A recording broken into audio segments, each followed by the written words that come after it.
Maria Rodriguez lived a quiet life in a small apartment above a convenience store. Her father, Enrique, worked tirelessly as the janitor at Lincoln Heights High School. Every morning, Enrique would leave before sunrise, armed with his mop and bucket, to clean classrooms, empty trash bins, and polish floors. Despite their modest circumstances, Maria loved her father deeply. She admired his hard work and the way he always greeted everyone with a warm smile, even when they barely acknowledged him. Maria was a curious girl with big dreams, though she rarely shared them aloud. At school, she often felt invisible, blending into the background like the faded paint on the walls. But there was one place where her imagination came alive: the music room. After finishing her chores or during lunch breaks, Maria would linger outside the door, listening to the sweet melodies of violins, the deep tones of cellos, and the rhythmic beats of drums. The music seemed magical, filling her with emotions she couldn't quite describe. One afternoon, while helping her father clean up after band practice, Maria found herself lingering longer than usual. The room smelled faintly of polished wood and brass polish, and the instruments gleamed under the fluorescent lights. Two seniors lounged nearby, chatting casually. They were popular kids, confident, loud, and seemingly untouchable. When they noticed Maria standing awkwardly near the doorway, one of them smirked. "Hey, isn't that the janitor's kid?" he said mockingly. "You know what? Maybe you should try playing violin. It might be the only chance someone like you gets to hold something fancy." His friend laughed, clearly amused by the joke. Maria froze, her cheeks burning with embarrassment. She wanted to disappear right then and there, but instead of retreating, something inside her shifted. Their words stung, yes, but they also sparked a fire within her. Why shouldn't she play the violin? Just because her family didn't have money didn't mean she couldn't dream big. That night, as Maria lay awake in bed, staring at the cracked ceiling, she replayed the moment over and over in her mind. At first, anger bubbled inside her. How dare they laugh at her father's job? How dare they assume she wasn't good enough? But soon, the anger gave way to determination. If anything, their cruel comment had given her an idea that wouldn't let her sleep. What if she could prove them wrong? What if she could show everyone that talent wasn't about wealth or privilege, but about passion and hard work? The next day, Maria decided to take action. During another cleaning session, she wandered into the storage closet where spare instruments were kept. Among the dusty shelves sat an old, neglected violin. Its surface was scratched, and its strings looked frayed, but it still held potential. Carefully, Maria picked it up, feeling its weight in her hands. For the first time, she allowed herself to imagine what it might feel like to create music, to transform silence into something beautiful. Her heart raced with excitement and nerves. This was no ordinary decision. This was a challenge she was choosing to accept. Little did anyone know, least of all the seniors who had mocked her, that Maria was about to embark on a journey that would change not only her life, but also how others saw her. And when the time came, they'd realize just how wrong they had been. The next morning, Maria carried the old violin to school, her heart pounding with a mix of excitement and fear. She had spent most of the night researching how to play, scrolling through videos on her phone, and trying to mimic the movements she saw. It wasn't easy. Her fingers fumbled awkwardly, and the sounds that came out were more like screeches than music, but she didn't care. Each clumsy note felt like a tiny step forward, a whisper of possibility in a world that often seemed determined to silence her. When she arrived at school, Maria hesitated before approaching Mr. Thompson, the music teacher. He was a tall man with graying hair and a stern expression, though his eyes softened when he spoke. "What do you need, Maria?" he asked, looking up from a pile of sheet music. Maria shuffled her feet nervously, clutching the battered violin tightly. I wanted to ask if I could borrow this," she said, holding it out for him to see. "It's from the storage closet." Mr. Thompson raised an eyebrow, examining the instrument skeptically. "This thing hasn't been touched in years," he muttered, plucking one of the strings. The sound was dull and uneven. "Why do you want it?" Maria hesitated, unsure how much to reveal. "I thought, maybe I could learn to play," she admitted quietly, avoiding his gaze. For a moment, there was silence. Then, to her surprise, Mr. Thompson chuckled. "Well, don't break it," he said finally, handing it back to her. "If you're serious about learning, come find me after school tomorrow. We'll see what we can do." That evening, Maria locked herself in her tiny bedroom and began practicing. She balanced the violin awkwardly under her chin, gripping the bow with trembling hands. At first, every stroke produced ear-splitting squeaks that made her wince. Her fingers blistered from pressing too hard on the strings, and her arms ached from holding the bow at strange angles. But she refused to give up. Instead, she broke down each movement into smaller steps, repeating them over and over until they started to feel natural. Her father noticed the late-night sessions and knocked gently on her door one evening. "Maria, are you okay?" he asked, peeking inside. When he saw the violin resting on her bed, his eyes widened in surprise. "Is that yours?" "It's borrowed," Maria explained quickly, smiling despite her exhaustion. "I'm trying to learn how to play." Enrique looked at her for a long moment, pride flickering across his face. "You always did have a fighter's spirit," he said softly. "Just don't forget to take breaks, Maja." As the days turned into weeks, Maria became obsessed with improving. She practiced during lunch breaks in empty hallways, ignoring curious glances from passing students. After football games, she'd sit alone under the bleachers, bowing clumsily through simple scales. At home, she played late into the night, her notes growing steadier and clearer with each attempt. Slowly but surely, the harsh screeches transformed into something resembling music. Word of Maria's efforts began to spread around school. Some students whispered behind her back, calling her attempts admirable or amusing. Others rolled their eyes, convinced she'd quit once the novelty wore off. But Maria didn't pay attention to any of it. She knew why she was doing this, not to impress anyone, but to prove something to herself. Every time her fingers slipped or a wrong note rang out, she reminded herself of the seniors' mocking words and used them as fuel to keep going. One afternoon, as she practiced near the gym, a group of students gathered nearby, watching silently. Maria didn't notice them at first, too focused on perfecting a tricky passage. When she finally looked up, she saw their expressions, a mix of curiosity and disbelief. One boy stepped forward hesitantly. "You're getting better," he said, almost reluctantly. Maria smiled faintly, feeling a spark of triumph. They hadn't expected her to last this long, let alone improve. And while she still had a long way to go, she could already feel the tide beginning to turn. For the first time, people weren't laughing at her, they were listening. And that was enough to make her believe she was on the right path. As the weeks went by, Maria's presence with the violin became a regular sight around Lincoln Heights High School. At first, the whispers and giggles followed her everywhere she practiced, in the empty hallways, under the bleachers, or even near the courtyard benches. Students would exchange smirks, some rolling their eyes as if to say, "This is never going to work." But Maria didn't let it bother her. She had grown used to being underestimated, and every snicker only fueled her determination to prove them wrong. What surprised everyone, though, including Maria herself, was how quickly her playing began to improve. The harsh screeches that once echoed through the halls were slowly replaced by smoother, more controlled notes.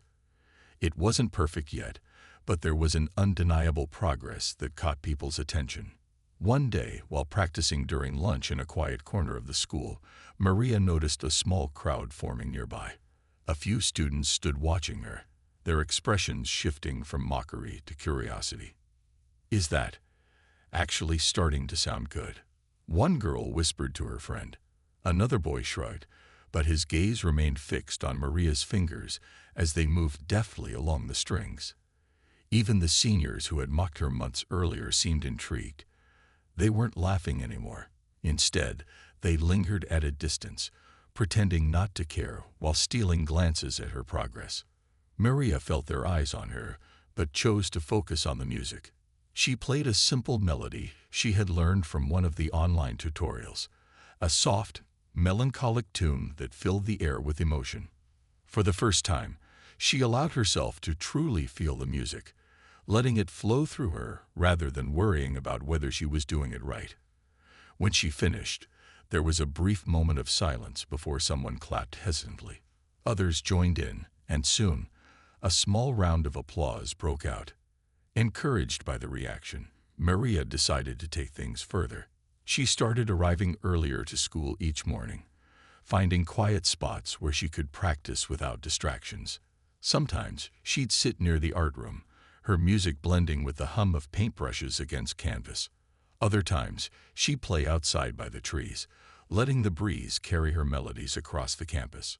Slowly, her audience grew, not just curious students, but teachers too. Mrs. Patel, the history teacher, often paused mid-conversation to listen, nodding approvingly as Maria experimented with new pieces. Even Mr. Thompson, the gruff music teacher, couldn't hide his growing admiration.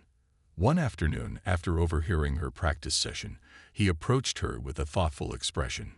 "You're putting in a lot of effort," he said, leaning against the wall. "I haven't seen many students with your kind of dedication." Maria blushed, unsure how to respond. "I just really want to get better," she admitted quietly. Mr. Thompson nodded, studying her for a moment. "You know, talent isn't something you're born with. It's something you build. And you've got grit, kid. That's worth more than any expensive instrument."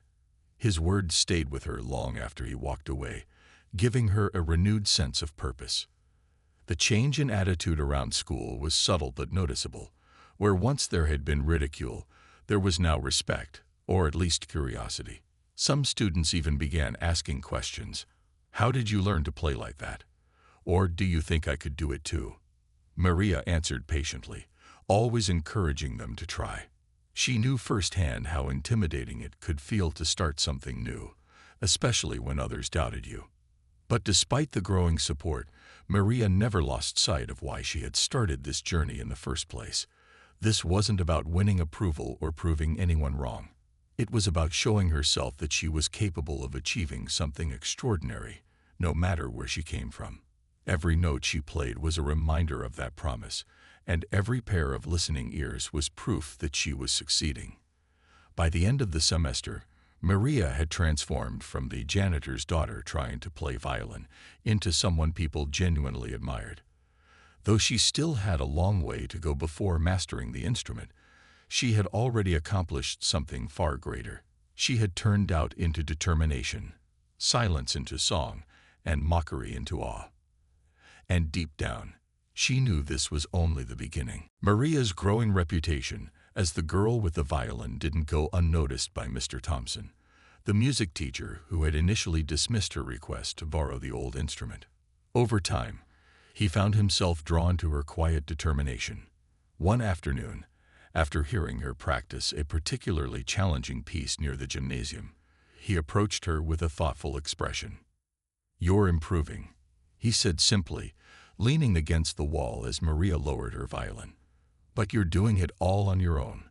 That's impressive, but also inefficient." Maria blinked, unsure what to say. "I've been watching videos online and practicing every day," she explained cautiously. "Is that not enough?" Mr. Thompson shook his head. "Videos can only teach you so much. You need guidance, someone to show you proper technique and help you avoid bad habits." He paused, studying her face. "If you're serious about this, I could give you some pointers. Nothing formal, just tips here and there." Maria's heart raced. She hadn't expected such an offer, especially from someone like Mr. Thompson, whose stern demeanor often intimidated students. But she nodded eagerly, gratitude swelling in her chest. "I'd really appreciate that, sir." From that day forward, their after-school sessions became a routine. Mr. Thompson stayed late, patiently teaching Maria the basics, how to hold the bow correctly, where to place her fingers for precise notes, and how to maintain steady rhythm. He introduced her to scales and simple etudes, explaining each step with a clarity that made even the most complex concepts seem achievable. "You've got a good ear," he remarked one evening after Maria successfully played back a short melody he'd demonstrated. "That's rare. Most people have to work twice as hard to develop pitch recognition." Maria beamed at the compliment, though she remained humble. "Thank you, Mr. Thompson. I just really want to get better." "And you will," he replied firmly. "But remember, progress takes time. Don't rush yourself." Under his guidance, Maria's skills flourished. Her once shaky bow strokes grew confident and smooth, and her tone became richer, fuller. The awkwardness of her early attempts faded into fluidity, and soon she was playing pieces far beyond what anyone expected of a beginner. Even Mr. Thompson seemed pleasantly surprised by her rapid improvement. Word of these private lessons spread among the students, adding another layer to Maria's story. Some were skeptical, wondering if she truly deserved the extra attention. Others admired her dedication, recognizing the countless hours she poured into practicing. A few even began stopping by after school to watch her play, marveling at how far she'd come in such a short time. One day, during one of their sessions, Mr. Thompson handed her a fresh sheet of music, a classic piece called Suzuki Minuet No. 1. "This is your next challenge," he said with a faint smile. "It's tougher than anything you've done so far, but I think you're ready." Maria stared at the page, her stomach fluttering with nerves. The notes looked intimidating, closer together, and more intricate than anything she'd tackled before. But instead of feeling overwhelmed, she felt excited. This was her chance to push herself further, to prove that she could handle whatever came her way. For weeks, Maria dedicated herself to mastering the minuet. She practiced tirelessly, breaking the piece into smaller sections and perfecting each part before putting them together. There were moments of frustration when her fingers slipped or her timing faltered, but she refused to give up. Each mistake became a lesson, each stumble a stepping stone toward success. When she finally played the entire piece flawlessly for Mr. Thompson, his reaction said it all. He leaned back in his chair, crossing his arms with a satisfied nod. "Not bad, Rodriguez. Not bad at all." Maria grinned, pride bubbling inside her. She knew this was just the beginning, but for the first time, she allowed herself to believe that maybe, just maybe, she could achieve something extraordinary. With Mr. Thompson's guidance and her unshakable determination, she was no longer just the janitor's daughter trying to play violin. She was becoming a musician, one note at a time. The announcement for the annual talent show at Lincoln Heights High School came as a surprise to Maria. Posters went up in the hallways, and teachers encouraged students to sign up. For most kids, it was just another school event, a chance to showcase their skills or goof around on stage.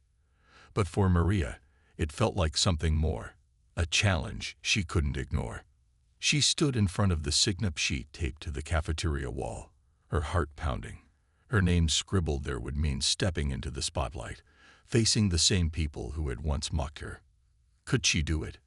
Did she have the courage to stand on that stage and play in front of everyone? Her doubts were interrupted when Mr. Thompson appeared beside her. "Thinking about signing up?" he asked casually, though his eyes twinkled knowingly. Maria hesitated. "I don't know. What if I mess up? What if they laugh?" "They won't," he said firmly. "You've worked too hard for this. And besides, music isn't about perfection. It's about feeling. If you pour your heart into it, no one will care about mistakes." His words gave her strength. Taking a deep breath, Maria grabbed the pen and wrote her name down. As she walked away, she felt both terrified and exhilarated, like she had just taken a leap off a cliff without knowing where she'd land. In the weeks leading up to the performance, Maria threw herself into preparation. She chose a piece called Adagio for Strings by Samuel Barber, a hauntingly beautiful melody that resonated deeply with her. The slow, emotional notes seemed to echo her own journey. the struggles, the determination, and the hope that had carried her this far. Every evening, she practiced until her fingers ached and her arms felt like lead. Mr. Thompson helped her fine-tune her technique, offering advice on how to convey emotion through her playing. "Let the music tell your story," he told her one night. "Close your eyes and imagine everything you've been through. Let that guide you." Finally, the night of the talent show arrived. Backstage, Maria paced nervously, clutching her violin tightly. The sounds of laughter and chatter from the audience filtered through the curtains, making her stomach churn. What if they didn't like it? What if she froze under the bright lights? As her name was called, she stepped onto the stage, blinking against the glare of the spotlight. The auditorium fell silent, hundreds of eyes fixed on her. For a moment, she froze, her mind racing with doubt. Then, she remembered Mr. Thompson's words, "Let the music tell your story." Taking a deep breath, Maria raised her violin to her chin and began to play. The first note hung in the air, soft and tender, drawing everyone in. As the melody unfolded, the room seemed to dissolve around her. She closed her eyes, letting the music flow through her, each note carrying fragments of her journey, the long nights practicing alone, the sting of ridicule, the quiet triumphs along the way. The audience was spellbound. Students who had once laughed at her now sat transfixed, their faces reflecting awe and disbelief. Teachers exchanged glances, whispering quietly about how much she had grown. Even the seniors who had mocked her months earlier found themselves leaning forward, completely absorbed. By the time Maria reached the final note, the entire auditorium was holding its breath. When the last sound faded into silence, there was a beat of stillness before the crowd erupted into applause. It wasn't polite clapping. It was thunderous, overwhelming, filled with admiration and respect. People stood, cheering and whistling, as Maria lowered her violin, tears streaming down her face. For the first time, she truly felt seen, not as the janitor's daughter or someone to be underestimated, but as a musician, an artist, someone worthy of praise. As she took a bow, her heart swelled with gratitude. She had faced her fears, turned pain into beauty, and proved to everyone, including herself, that she was capable of greatness. And in that moment, standing alone on the stage bathed in light, Maria knew she had changed not only her own life, but also how others saw her. The girl who had once been laughed at was now celebrated, her music speaking louder than words ever could. The applause from the talent show performance lingered in Maria's mind for days. It wasn't just the sound of clapping or cheers. It was the shift she felt in the air, the way people looked at her differently now. The students who had once mocked her were lining up to apologize, their words awkward but sincere. "I'm sorry about what I said before," one of the seniors admitted, scratching the back of his neck. "You were incredible up there." Maria accepted their apologies graciously, though she didn't dwell on their past remarks. She knew that holding on to bitterness wouldn't help her move forward. Instead, she focused on the newfound respect she had earned, not just from her peers, but from teachers and even the school principal. Principal Carter called her into his office a few days after the talent show. Maria walked in nervously, wondering if she was in trouble, but instead of reprimanding her, he smiled warmly. "Maria, your performance was extraordinary," he said, gesturing for her to sit. "We'd like you to join the advanced orchestra. You'll get to perform at district events and competitions. What do you say?" Maria's heart raced with excitement, but she hesitated. "Are you sure? I've only been playing for a few months." Principal Carter chuckled. "Your dedication speaks for itself. Besides, Mr. Thompson has nothing but good things to say about you. We believe you're ready." Tears welled up in Maria's eyes as she nodded. "Thank you, sir. I won't let you down." Word of her acceptance into the advanced orchestra spread quickly through the school. Some students were genuinely happy for her, while others couldn't hide their surprise. "She's really that good," someone whispered during lunch. Maria overheard, but didn't react. She knew actions spoke louder than words, and she was determined to prove herself yet again. Her first rehearsal with the orchestra was both exhilarating and nerve-wracking. Surrounded by seasoned musicians, she worried about falling behind. But when they began playing together, something magical happened. Their instruments blended seamlessly, creating harmonies that filled the room with warmth and energy. By the end of the session, the conductor gave her a small nod of approval, a silent acknowledgement of her hard work. Outside of rehearsals, Maria continued practicing tirelessly, often staying late at school to refine her skills. One evening, as she packed up her violin, she noticed Enrique waiting by the door. His face lit up when he saw her, pride radiating from every line on his weathered face. "Maija, I heard about the orchestra," he said, pulling her into a hug. "I'm so proud of you." Maria hugged him back tightly, feeling a lump rise in her throat. "Thanks, Dad. None of this would have happened without you." Enrique shook his head. "This is all you, Maria. You worked for it. Just promise me one thing. Don't ever stop believing in yourself." Inspired by her father's words, Maria decided to use her growing platform to inspire others. With permission from Principal Carter, she organized free music workshops for kids in underserved neighborhoods. Every Saturday morning, she brought her violin to community centers, teaching children the basics of playing and encouraging them to follow their dreams. "It doesn't matter where you come from," she told a group of wide-eyed kids during one session. "What matters is how hard you're willing to work. If I can learn to play violin, you can do anything you set your mind to." The workshops became wildly popular, drawing families from all over town. Parents thanked Maria for giving their children hope, while the kids looked at her like she was a superhero. For Maria, it was humbling and motivating. Seeing the joy on their faces reminded her why she had started this journey in the first place. By the end of the semester, Maria had become more than just a talented musician. She was a role model. Her story inspired not only her classmates, but also younger generations who saw her as proof that determination could overcome any obstacle. Even the seniors who had once laughed at her now sought her advice, asking how she managed to stay so focused and driven. As Maria stood on stage during the orchestra's first concert of the year, she glanced out at the audience. Among the sea of faces, she spotted her father, beaming with pride, and the kids from her workshops, clapping enthusiastically. In that moment, she realized she wasn't just playing for herself anymore.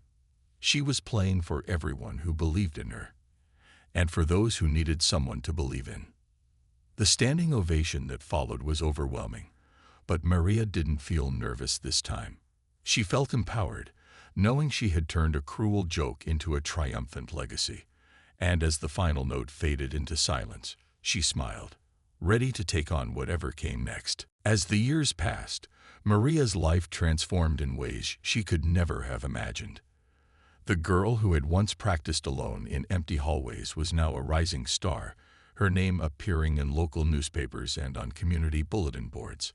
Her performances with the school orchestra earned accolades, and soon, larger opportunities began to unfold. Music festivals invited her to play solos, radio stations featured snippets of her renditions, and scholarship offers poured in from prestigious conservatories across the country. Maria chose to attend the New York Conservatory of Music, an institution known for nurturing world-class musicians. Leaving Lincoln Heights High School behind was bittersweet. On her last day, students and teachers gathered in the auditorium to bid her farewell. Principal Carter handed her a plaque engraved with the words, "Against all odds." A true inspiration. Tears welled up in Maria's eyes as she hugged Enrique, who stood proudly beside her, his hands calloused but steady. At the conservatory, Maria faced new challenges. Surrounded by prodigies who had been playing since childhood, she often felt out of place. Late-night practice sessions became her sanctuary, the familiar weight of the violin under her chin grounding her when self-doubt crept in. Professors noticed her relentless work ethic and encouraged her to audition for international competitions. Though daunting, these auditions pushed Maria to refine her craft further, each performance more powerful than the last. Her big break came during a national competition held in Chicago. Standing on stage before a panel of renowned judges, Maria played Samuel Barber's Adagio for strings, the same piece that had captivated her high school audience years ago. This time, however, the stakes were higher and the venue grander. A towering concert hall filled with critics, musicians, and fans. As the final note resonated through the space, the crowd erupted into applause so thunderous it brought tears to her eyes. She won first prize, earning not only a substantial cash award, but also invitations to perform globally. Back home, news of her victory spread like wildfire. Local TV stations interviewed her, highlighting how a janitor's daughter from a small town had risen to international acclaim. Enrique watched the broadcasts with quiet pride, his chest swelling every time Maria mentioned him in interviews. "My father taught me the value of hard work," she'd say, her voice steady and warm. "He's my greatest inspiration." Despite her growing fame, Maria remained grounded. Whenever she returned home, she visited Lincoln Heights High School, sitting in the same music room where her journey had begun. She mentored younger students, sharing tips and stories to encourage them to chase their dreams. "Talent is important," she told them, "but resilience is what truly matters. Don't let anyone tell you what you can or cannot achieve." She also expanded her free workshops, partnering with nonprofit organizations to reach underserved communities nationwide. These programs weren't just about teaching music, they were about instilling confidence and hope. Many of the children she worked with went on to pursue their passions, crediting Maria for showing them that success was possible despite adversity. One summer, Maria organized a special event called Music Without Limits, inviting young musicians from diverse backgrounds to perform alongside professional artists. The evening culminated in a breathtaking group performance, leaving the audience in awe. Parents approached Maria afterward, thanking her for giving their children a platform to shine. One mother hugged her tightly, whispering, "You've changed our lives." By the time Maria graduated from the conservatory, she had become a household name, not just as a musician, but as a symbol of perseverance. Her story inspired books, documentaries, and even a short film produced by a local filmmaker. Through it all, Maria stayed humble, always remembering the struggles that had shaped her journey. When asked about her future plans, she smiled thoughtfully. "I want to keep breaking barriers," she said, "not just in music, but in people's minds. I want them to see that no dream is too big if you're willing to fight for it." As Maria packed her violin and prepared to leave for another international tour, she paused to glance at the cracked ceiling of her old apartment one last time. It was a reminder of where she had started and how far she had come. With a deep breath, she stepped outside, ready to take the world by storm, knowing that her journey was far from over. Years later, Maria Rodriguez returned to Lincoln Heights High School, not as a student or even an alumna, but as a celebrated guest speaker and accomplished violinist. The once shy girl who had practiced in empty hallways now commanded attention wherever she went. Her name was synonymous with resilience, talent, and triumph against all odds.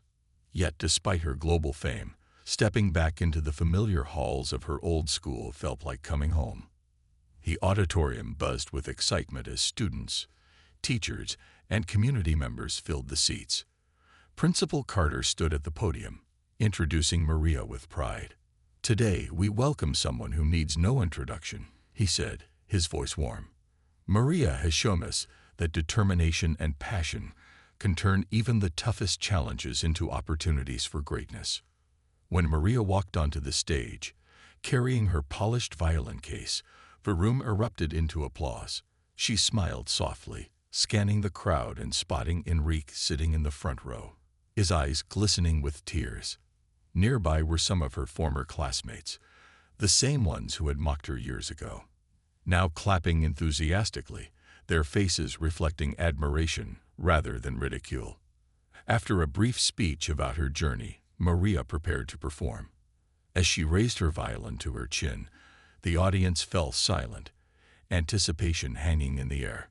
She chose to play Adagio for strings once more, the piece that had changed everything for her. Each note rang out clear and haunting, filling the auditorium with emotion. For Maria, it wasn't just a performance. It was a tribute to every late night, every blistered finger, and every moment of doubt she had overcome. By the final note, there wasn't a dry eye in the house. The standing ovation that followed lasted several minutes, but Maria didn't linger in the spotlight. Instead, she set her violin down and addressed the crowd, her voice steady yet heartfelt. "I didn't start playing because I wanted fame or recognition," she began. "I started because I wanted to prove, to myself and to others, that I could do something extraordinary, even when the world told me I couldn't. What kept me going wasn't talent or luck. It was grit. It was believing in myself when no one else did." She paused, looking directly at the students seated before her. "Some of you might feel invisible right now, like your dreams are too far away to reach.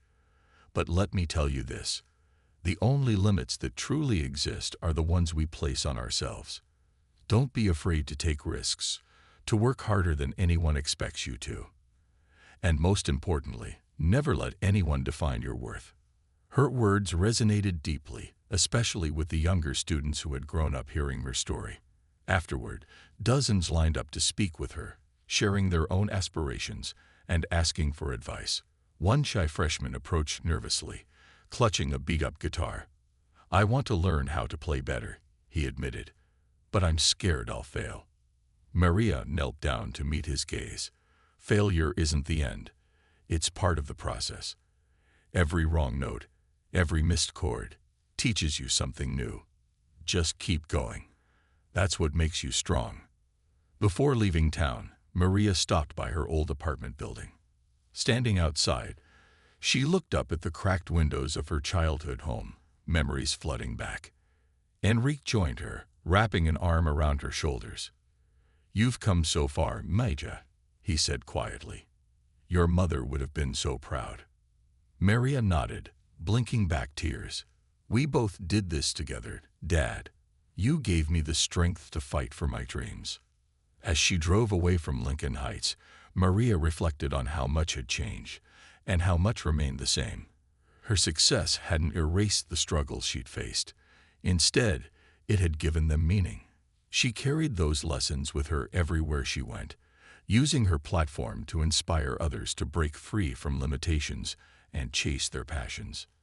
In the years that followed, Maria continued to perform worldwide, earning accolades and touching hearts with her music. But her greatest legacy wasn't the awards or sold-out concerts. It was the countless lives she had impacted. From the kids in her workshops to the students she spoke to, Maria reminded everyone that greatness wasn't reserved for the privileged or the lucky. It belonged to anyone brave enough to believe in themselves. And so, the girl who had once been laughed at for holding a violin became a beacon of hope, a living testament to the power of perseverance, courage, and unwavering faith. Wherever she went, her story inspired others to rewrite their own narratives, proving that even the humblest beginnings could lead to the grandest achievements.